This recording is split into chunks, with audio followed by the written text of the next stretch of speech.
Maintenant que nous avons vu comment installer Blender sur notre machine, nous allons maintenant découvrir comment se présente l'interface de Blender, comment naviguer au sein du logiciel et comment retrouver rapidement les éléments qu'il faut pour démarrer un projet et comment créer un espace pour vous-même, c'est-à-dire un espace de travail dédié à vos besoins.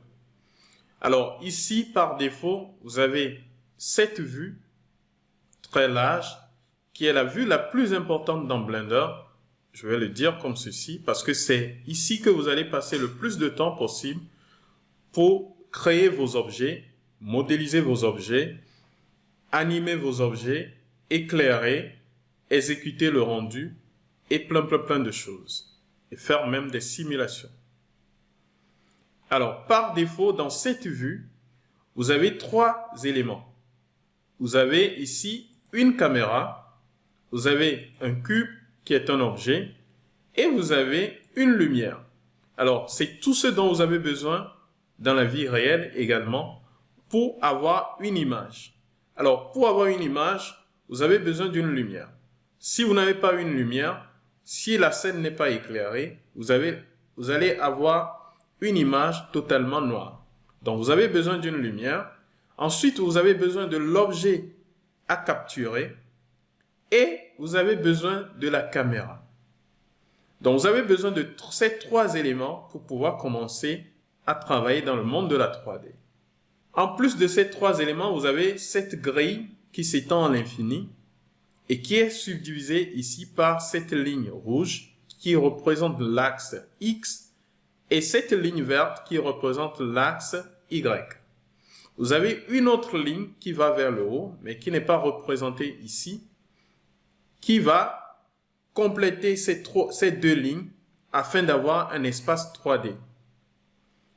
Ici, de ce côté, vous allez avoir la représentation de cet univers 3D qui est l'axe Z qui est orienté dans Blender vers le haut. Vous avez l'axe X qui est orienté de ce côté, l'axe Y également. Et si je viens ici avec le bouton du milieu de ma souris, ou bien si je viens ici tout simplement sur l'icône ici, j'utilise le bouton gauche de ma souris, je vais cliquer, vous allez voir que je peux me déplacer ou bien me tourner dans la vue. Je suis en train de voir chaque côté, je suis en train de voir tous les éléments de ma vue et je peux naviguer comme ceci pour voir ce qui est caché et ce qui ne l'est pas. Alors voilà la première façon de naviguer dans la vue.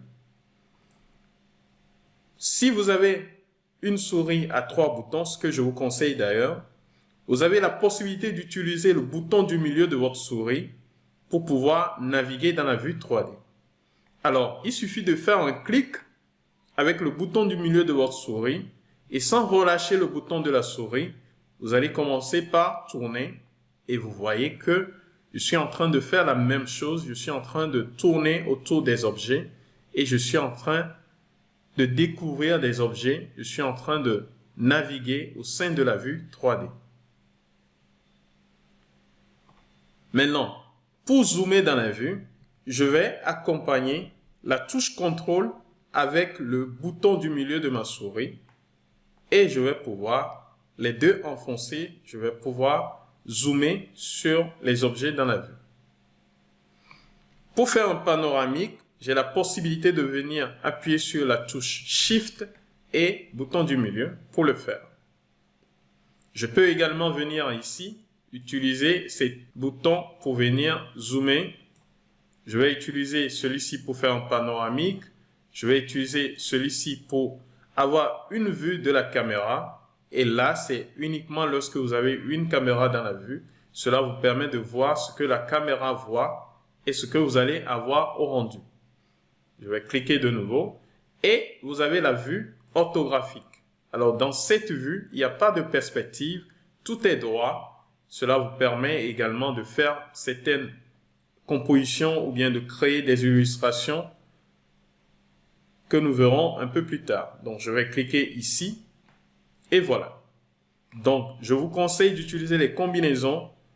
Clique du bouton du milieu de votre souris pour tourner comme ceci. contrôle, clic du milieu de votre souris pour pouvoir zoomer et Shift avec le bouton du milieu pour pouvoir faire un panoramique comme ceci. Donc voilà les trois éléments qui vous permettent de pouvoir tourner et naviguer dans la vue. Donc si je sélectionne cet objet par exemple et que je veux tourner autour de l'objet, vous allez voir que par défaut, lorsque je tourne toujours par rapport à ce cube. Mais si je veux tourner par rapport à notre caméra ou bien par rapport à cet objet, lorsque je vais le faire, ça ne se passe pas comme je le veux. Alors pour le faire, nous avons plusieurs éléments dans cette vue. Et nous avons la possibilité de cadrer la vue par rapport à chaque objet. Donc si je sélectionne le cube, je vais pouvoir cadrer ma vue par rapport au cube. Alors pour le faire, je vais utiliser le raccourci clavier, le point qui est sur le pavé numérique. J'appuie sur le point et voilà, cela me cadre la vue par rapport à notre objet. Si je veux le faire par rapport à notre lumière, je sélectionne la lumière, j'appuie sur point, ce qui cadre la vue directement sur la lumière. Et maintenant, si j'utilise le bouton du milieu de ma souris, vous voyez que je tourne autour de l'objet. Donc, si vous voulez, par exemple, vous concentrer sur un objet dans la vue, il suffit d'utiliser cette méthode. Donc, je sélectionne, j'appuie sur le point et je peux tourner autour de l'objet. Je peux faire pareil pour la caméra. Donc, je sélectionne la caméra, j'appuie sur 1 pour cadrer ma vue là-dessus et maintenant, je peux tourner comme ceci. Donc, c'est très pratique lorsque vous voulez travailler dans la vue 3D. Ensuite, dans la vue 3D, vous avez ici ce panneau latéral qui vous présente des outils que vous pouvez utiliser pour manipuler la vue, non seulement les objets dans la vue plutôt. Donc, vous avez les éléments ici, vous avez l'outil déplacement. Quand je l'active, vous voyez que l'objet sélectionné a maintenant des axes autour qui me permet de pouvoir le déplacer. Donc, je vais sélectionner mon cube par exemple, je me positionne bien dans la vue et je peux venir le déplacer sur l'axe X, le déplacer sur l'axe Y et le déplacer également sur l'axe Z. Je vais faire CTRL Z plusieurs fois pour revenir à mon point de départ. Alors, ici également, j'ai la possibilité de faire une rotation. Donc, je peux venir utiliser la rotation par rapport à l'axe Z, la rotation par rapport à l'axe Y et la rotation par rapport à l'axe X. Donc, c'est représenté ici par la couleur du cercle autour. Donc, je vais faire CTRL Z de nouveau pour revenir à la position initiale. Donc, je peux faire une mise à l'échelle et ici, lorsque je vais me déplacer sur l'axe Y, vous voyez que je change l'échelle par rapport à l'axe Y. Je peux le faire par rapport à l'axe Z et je peux le faire également par rapport à l'axe X. Je fais CTRL Z plusieurs fois pour revenir à l'état initial. Alors ici, j'ai la possibilité de venir déplacer ma souris ici pour le déplacer, ce qui me permet de créer deux colonnes si j'ai plusieurs outils à ce niveau. Cela me permet de redimensionner ou bien de repositionner pour avoir une meilleure visibilité. Si je continue, cela m'affiche les informations, les noms de chaque outil que j'ai ici. Donc, je peux revenir ici, fermer. Moi, je préfère avoir cette disposition pour avoir une meilleure visibilité et un grand espace à ce niveau. Ensuite, vous avez des informations par rapport à la vue, le nom de l'élément à sélectionner, la collection, la vue dans laquelle je suis. Donc ici, dans ce panneau que nous appelons le Outliner, qui présente la liste de tous les objets que nous avons dans notre scène.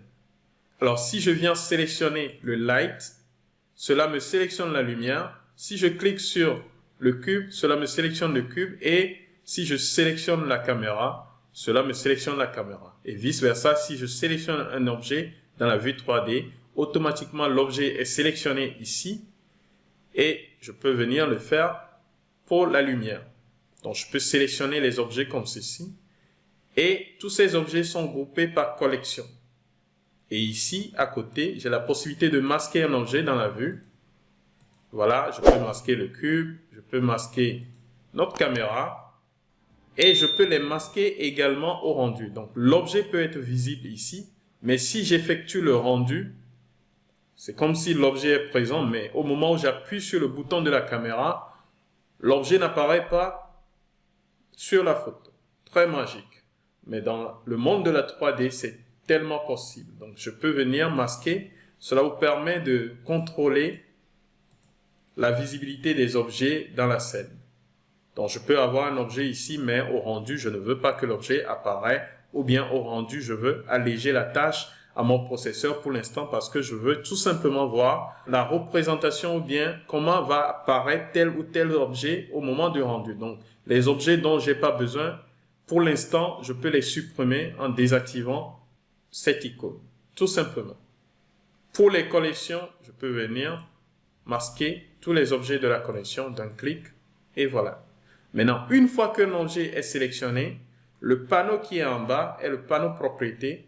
C'est le panneau qui va afficher toutes les informations que nous avons par rapport à l'objet sélectionné. Et je peux venir ici effectuer des modifications sur la transformation, des modifications de rotation, comme on vient de le faire tout à l'heure. Et je peux le faire ici également par rapport à l'axe Z.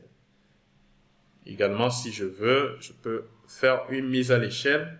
Je peux faire plein de choses par rapport à l'objet sélectionné. Je vais faire CTRL Z plusieurs fois. Voilà, pour ramener à l'état initial. Donc, j'ai tellement d'informations ici, comme par exemple matériaux. J'ai des informations pour ajouter des modificateurs à notre objet afin de déformer notre objet et autres. Mais si je viens sélectionner la lumière par exemple, vous allez voir que la disposition a changé. Je n'ai plus le même nombre de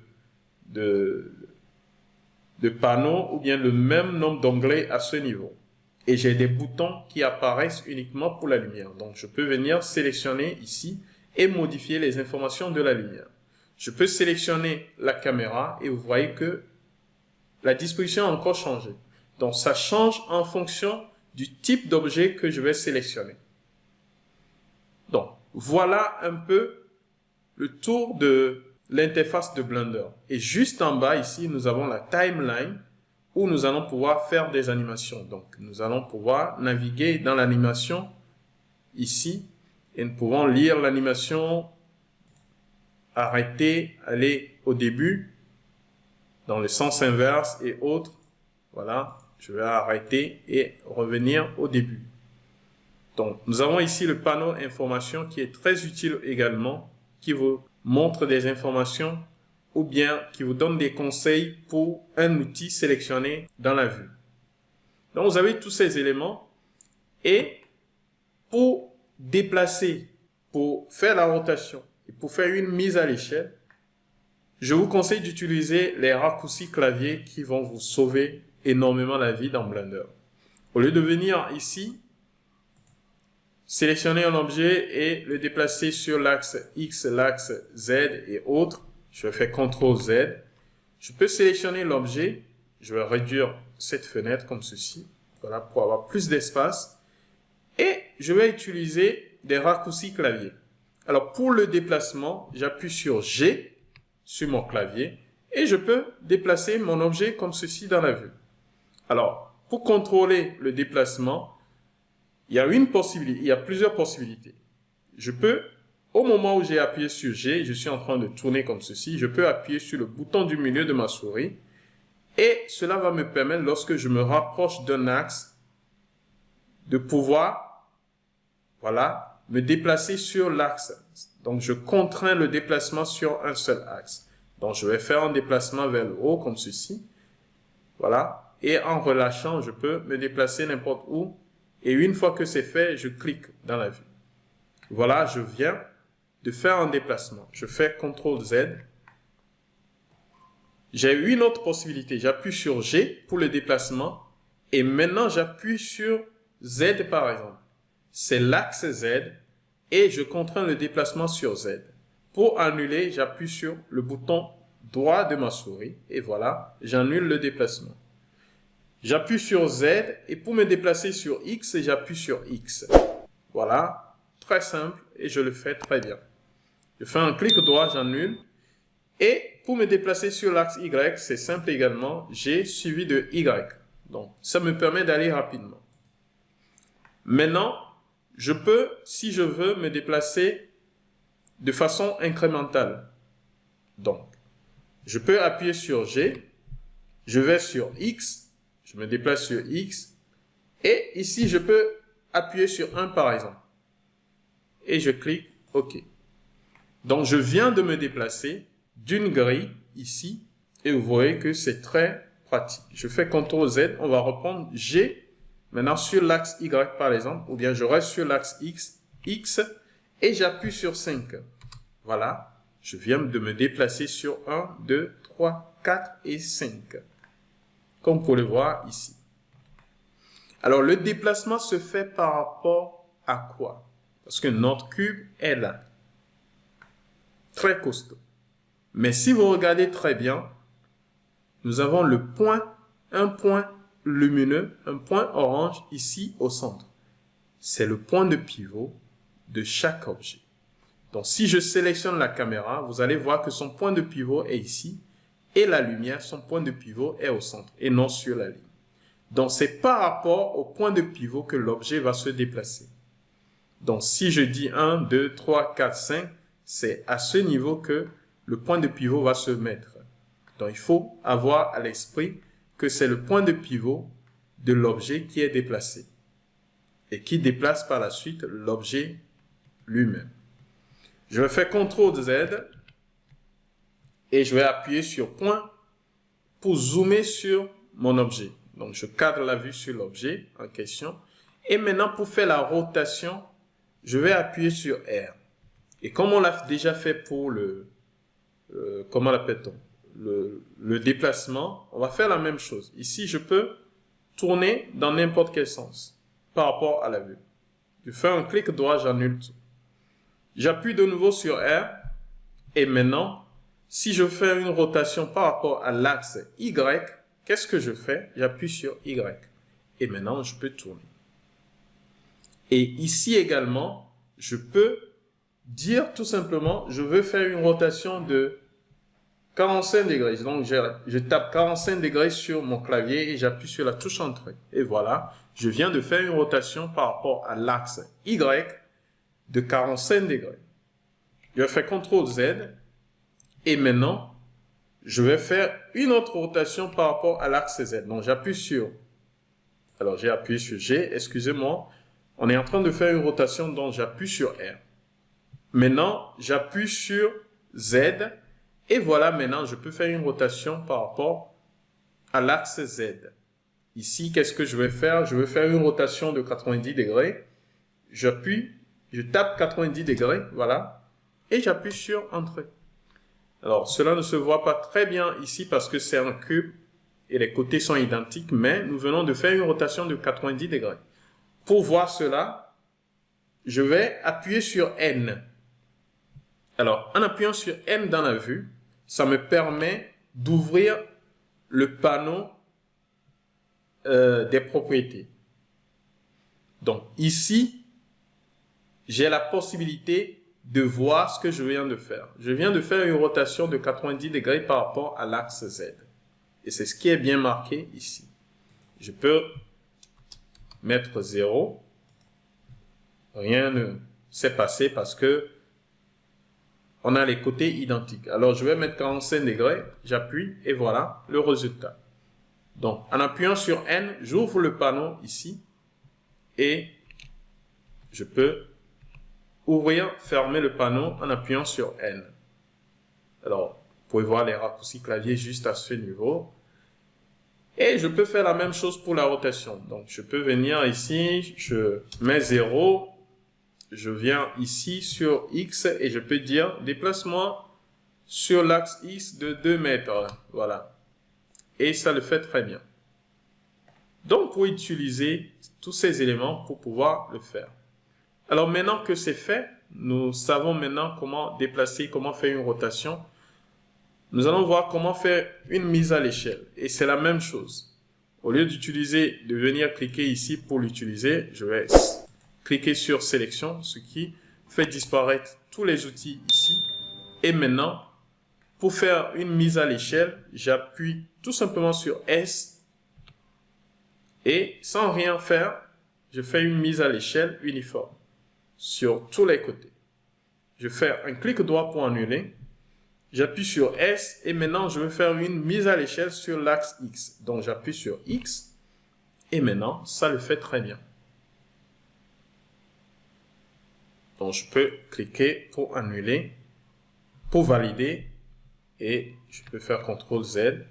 Donc S suivi de Z me permet de le faire sur l'axe Z et une fois que je suis d'accord, ici également je peux appuyer sur un chiffre. Je peux dire, OK, fais-moi une mise à l'échelle de 2. Voilà. Et une fois que c'est fait, j'appuie sur Entrée. Ce qui valide tout simplement la valeur. Donc, comme vous le voyez ici, ça a mis 2 au niveau de Z. Mais il faut faire très attention lorsque vous faites une mise à l'échelle d'un objet dans l'espace objet de l'objet. Pour mieux comprendre ceci, chaque objet est composé, surtout les objets polygonaux, sont composés de points, de lignes et de faces. Pour mieux comprendre cela, je vais venir ici, je vais faire CTRL Z, je vais venir ici, Object Mode, donc nous sommes actuellement dans le mode objet, ce qui fait que nous avons cette ligne orange, bien jaune, qui entoure l'objet. Si je viens ici, je peux passer en mode édition, Edit Mode. Dans ce mode, comme vous pouvez le voir, nous avons des points, des lignes et des faces. Et vous avez la représentation ici. Point, ligne, face. Donc pour sélectionner les points, je clique sur point et je peux venir cliquer pour sélectionner un point. Et en appuyant sur G pour le déplacement, vous voyez que je peux déplacer. Et ici également, je peux contraindre sur X par exemple. Je peux contraindre sur Y. Et je peux contraindre sur Z. Et une fois que c'est bon, je clique et c'est bon. Je fais CTRL Z. C'est cette méthode qui va nous permettre de pouvoir déformer notre objet pour lui donner la forme que nous voulons. Alors, je peux venir ici également et je peux sélectionner la ligne. Donc, ici également, je me déplace et je peux sélectionner les faces. Donc, je vais en mode face, je sélectionne, j'appuie sur G, je fais un déplacement sur Y. Alors, qu'est-ce que je vais faire? J'appuie sur Y et voilà.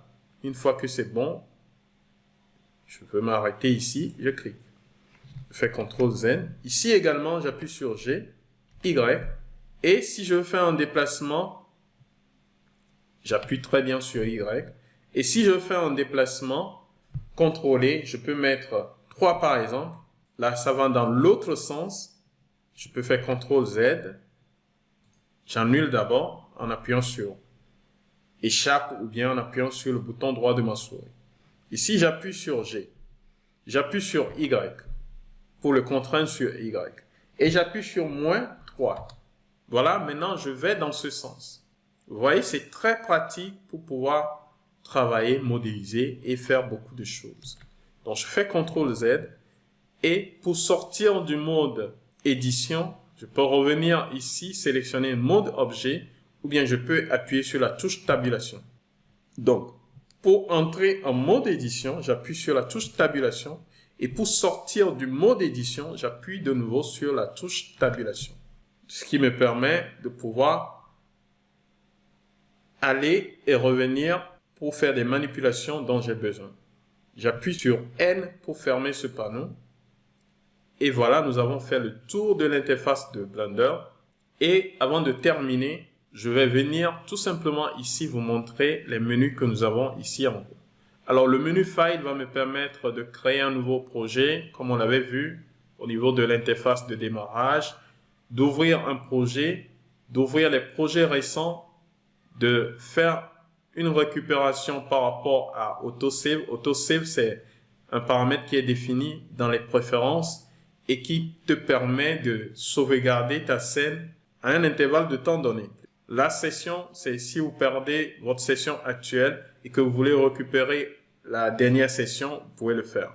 Donc, vous pouvez sauvegarder, vous pouvez lier un objet dans une autre scène, vous pouvez aller chercher un matériau ou bien n'importe quel objet dans d'autres scènes pour pouvoir le ramener dans votre scène actuelle avec Append.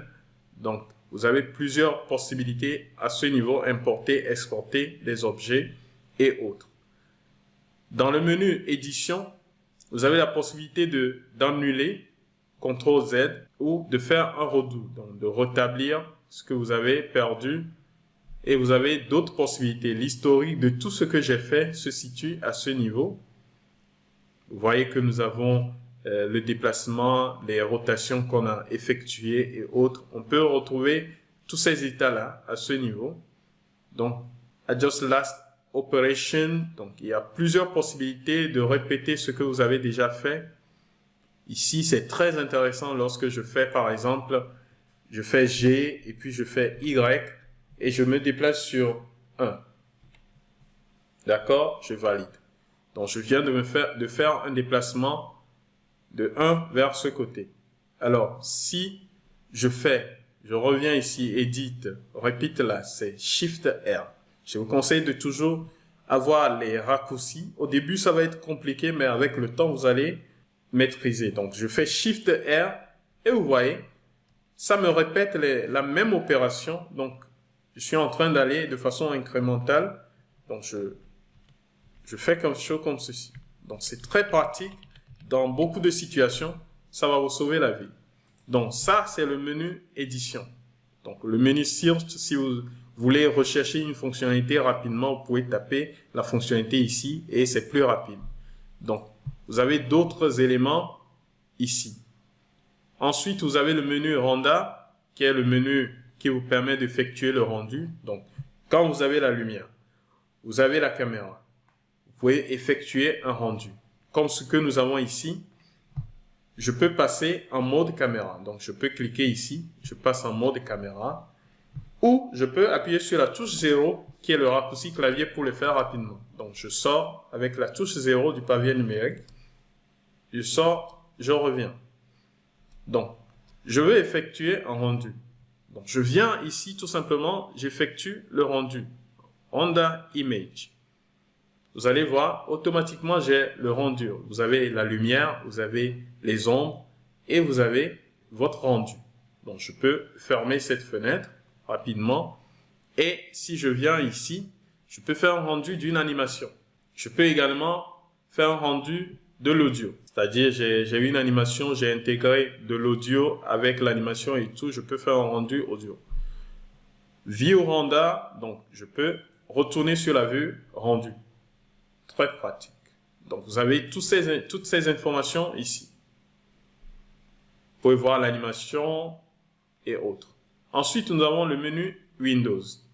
Ici, je peux créer une nouvelle fenêtre.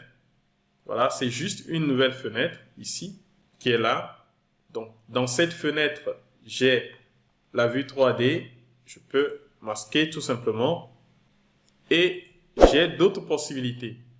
Ce sont des fonctionnalités qui me permettent d'accéder à des espaces de travail proposés par Blender pour des tâches bien spécifiques. Mais vous avez également la possibilité de créer vous-même votre propre espace de travail en fonction des besoins et en fonction du projet. Donc voilà, nous avons fait le tour de l'interface de Blender. Je vais m'arrêter ici pour cette vidéo et je vais revenir dans une prochaine vidéo où je vais vous montrer maintenant comment personnaliser l'interface de Blender pour le rendre beaucoup plus convivial en fonction de vos projets.